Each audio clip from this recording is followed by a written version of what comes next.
అచ్చా ఎఫ్ఎం అనేటువంటి పేరుతో స్టాండప్ కామెడీ ఇప్పుడు ఒకటి సోషల్ మీడియాలో చక్కర్లు కొడుతోంది. అదేంటయ్యా అంటే ఆర్టిఫిషియల్ ఇంటెలిజెన్స్ సహాయంతో ఒక ఆడపిల్లను సృష్టించి ఆ ఆడపిల్లతో కొన్ని వల్గర్ వీడియోలు అయితే చేస్తూ ఉన్నారు. బూత్ కంటెంట్ ప్రమోట్ చేస్తూ ఉన్నారు. అది అసలు ఆర్టిఫిషియల్ ఇంటెలిజెన్స్తో ఆ అమ్మాయిని సృష్టించింది, అది చాలా న్యాచురల్గా సృష్టించారు. దాన్ని చూసినటువంటి ప్రతి ఒక్కరు కూడా తప్పులో కాలేస్తూ ఉన్నారు. నిజంగా అమ్మాయి ఇంత బోల్డ్గా మాట్లాడుతుంది అంటూ చాలామంది ఆ అమ్మాయిని తప్పుగా అర్థం చేసుకుంటున్నటువంటి నేపథ్యంలో అసలు ఈ వల్గర్ కంటెంట్ గురించి మనం పూర్తి స్థాయిలో విశ్లేషణ చేసుకుందాం. ప్రస్తుతం మనతో పాటు ఉన్నారు ప్రముఖ సామాజికవేత్త, ప్రముఖ రాజకీయ విశ్లేషకులు కృష్ణకుమారి గారు. మేడంతో మాట్లాడదాం. మేడం నమస్తే. మేడం నమస్తే. అచ్చా ఎఫ్ఎం అనేటువంటి పేరుతో స్టాండప్ కామెడీ అనేది ఇప్పుడు చేస్తూ ఉన్నారు. సోషల్ మీడియాలో కొన్ని వీడియోలు అయితే చక్కర్లు కొడుతూ ఉన్నాయి. అయితే ఆర్టిఫిషియల్ ఇంటెలిజెన్స్ ఆ టెక్నాలజీని ఉపయోగించి ఒక ఆడపిల్లను సృష్టించి ఆ ఆడపిల్లతో కొన్ని వీడియోలు చేస్తున్నారు. బూత్ కంటెంట్ ప్రమోట్ చేస్తున్నారు. ఆ వీడియోలను చూసిన వారు చాలామంది కన్ఫ్యూజ్ అయ్యి నిజంగా ఒక అమ్మాయి ఇంత బోల్డ్గా ఎలా మాట్లాడుతుంది, ఆ అమ్మాయి కుటుంబ సభ్యులు ఆ అమ్మాయికి ఎలా పర్మిషన్ ఇచ్చారు అంటూ మాట్లాడుకుంటున్నటువంటి సందర్భాలు కూడా ఉన్నాయి. కమెంట్లు కూడా ఆ రకంగా వస్తున్నాయి. అది ఆర్టిఫిషియల్ ఇంటెలిజెన్స్ అని చాలామంది గ్రహించలేకపోతున్నారు. దీన్ని ఎలా చూడాలి? నాకైతే ఏఐ సంగతి ఏమో కానీ నాకైతే నోట మాట రావట్లా. ఎందుకంటే చాలా మైండ్ బ్లాంక్ అయిపోతుంది నాకు.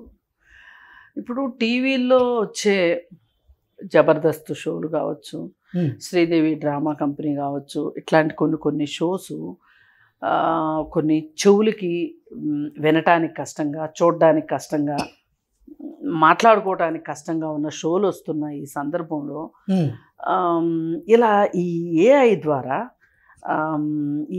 ఈ స్టాండప్ కామెడీ అనే పేరుతోటి ఈ వీడియోలు రావటం చాలా దురదృష్టకరం.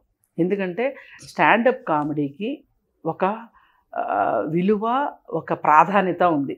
అవును, చాలా పొలిటికల్ సటైర్లు ఉంటాయి స్టాండప్ కామెడీలో.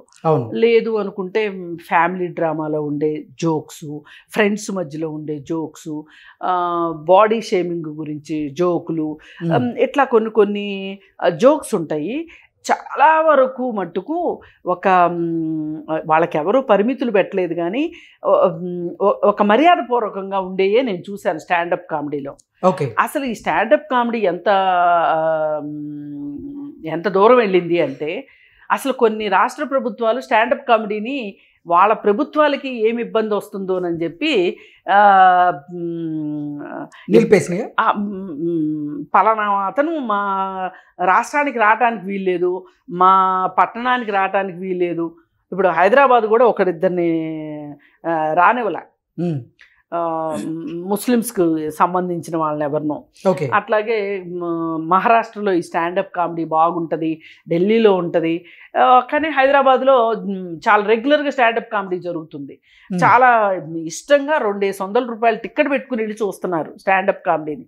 ఏంటి అంటే మా ప్రభుత్వాల గురించి మనకున్న అసహనాన్ని వాళ్ళు చాలా చక్కగా అర్థమయ్యేటట్లు చెప్తారు. ఒకప్పుడు బుర్రకథలని ఉండేవి. ఇది బుర్రకథలకి ఇది ఒక రూపం అనిపిస్తుంది నాకు. అంటే అది కాస్త మార్చుకుని, విధానం మార్చుకుని స్టాండప్ కామెడీ వచ్చిందని అనిపిస్తుంది నాకు. సరే, ఏది ఏమైనా స్టాండప్ కామెడీ గురించి ఎక్కడ ఇంతవరకు ఒక బూత్ని ప్రమోట్ చేస్తున్నారని కానీ, లేకపోతే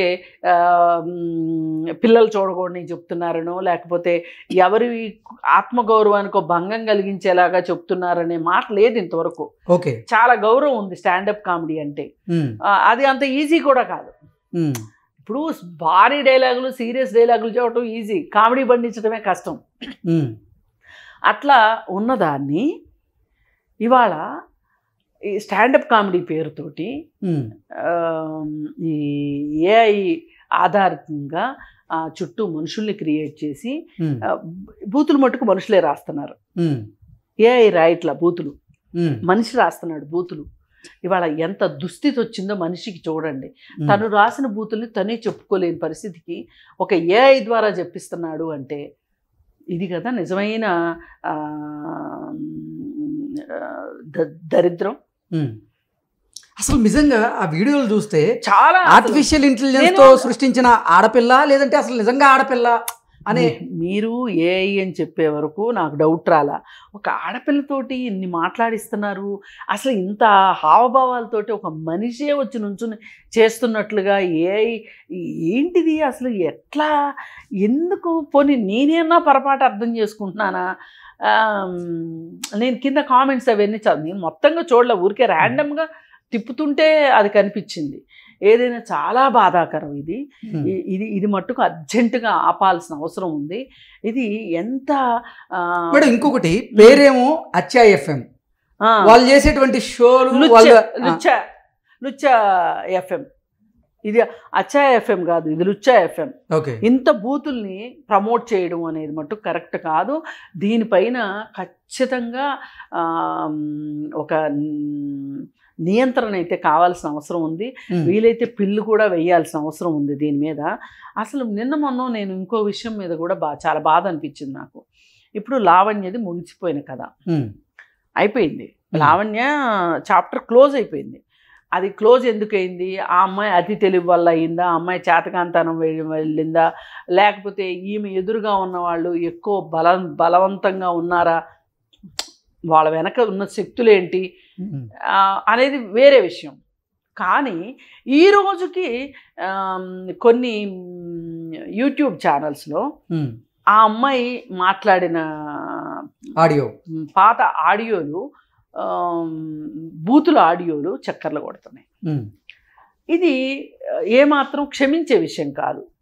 ఇప్పుడు అయిపోయింది కదా, మనం అది శవాల మీద పేలాలు ఏరుకున్నామా, లేకపోతే సమాజానికి ఏమైనా చెప్పామా, ఏమైనా అవగాహన కలిగించామా, అవన్నీ వేరే విషయం. ఇంకా ఈ రోజుకి లావణ్య తాలూకు ఆడియో టేపుల్ని ప్రసారం చేస్తూ బయట పెట్టే వాళ్ళని నేను క్వశ్చన్ చేస్తున్నా. వాళ్ళు బయట పెట్టారు, వేసేవాళ్ళైనా సంస్థలకైనా బుద్ధి జ్ఞానం ఉండాలి కదా. అందుకని అంటే ఎందుకు వద్దనుకుంటున్నాము? ఒక బూతుని విచ్చలవిడిగా సభ్య సమాజంలోకి వదిలితే అది దాని ప్రభావం ఎలా ఉంటుందో మీరు ఆలోచించరా? అంటే మీకేం పట్టదా? అంటే మీడియాకి ఆ మాత్రం సమాజ శ్రేయస్సు ఇవి ఏమీ అక్కర్లేదా? సోషల్ రెస్పాన్సిబిలిటీ లేదా? సామాజిక బాధ్యత లేదా మీకు అని నాకు అడగాలనిపిస్తుంది. అసలు ఆ వీడియోలు వింటూ ఉంటే అప్పుడంటే ఒక టగ్ ఆఫ్ ఫైర్ నడిచింది ఆ అమ్మాయికి వాళ్ళకి మధ్యలో, 2 శిబిరాల మధ్యలో. ఇప్పుడు అయిపోయింది. ఇప్పుడు అమ్మాయి ఓడిపోయింది. మామూలుగా ఇంకా అమ్మాయి మళ్ళీ కోలుకోవడము, మళ్ళీ వీళ్ళ మీద యుద్ధం ప్రకటించడం అనేది జరిగే పని కాదు. అయిపోయిన తర్వాత ఇంకెందుకు? ఇప్పుడు చచ్చిన పామును మళ్ళీ మళ్ళీ చంపాల్సిన అవసరం ఏముంది? ఆ పామును చంపుతున్నాము అనే ఉద్దేశంలో మీరు ఎంత బూతును పంపిస్తున్నారు సమాజంలోకి? అసలు ఇప్పుడు మీరు చేసేది అసలు నేరం. ఇప్పుడు వీళ్ళు కూడా అదే అంటున్నా నేను. అందుకే 2 కలిపి మాట్లాడుతున్నా. ఆ బూత్కి ఈ బూత్కి డిఫరెన్స్ లేదు.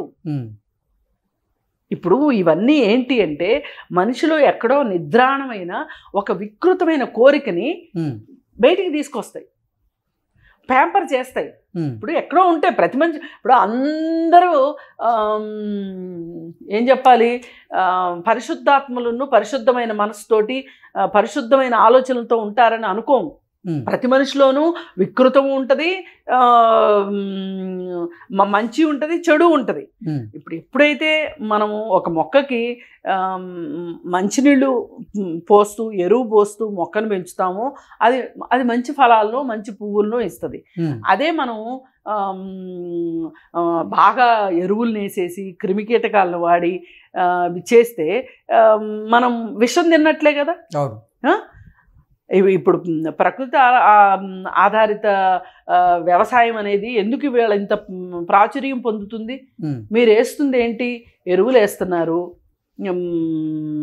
చీడలకి కెమికల్స్ వాడుతున్నారు.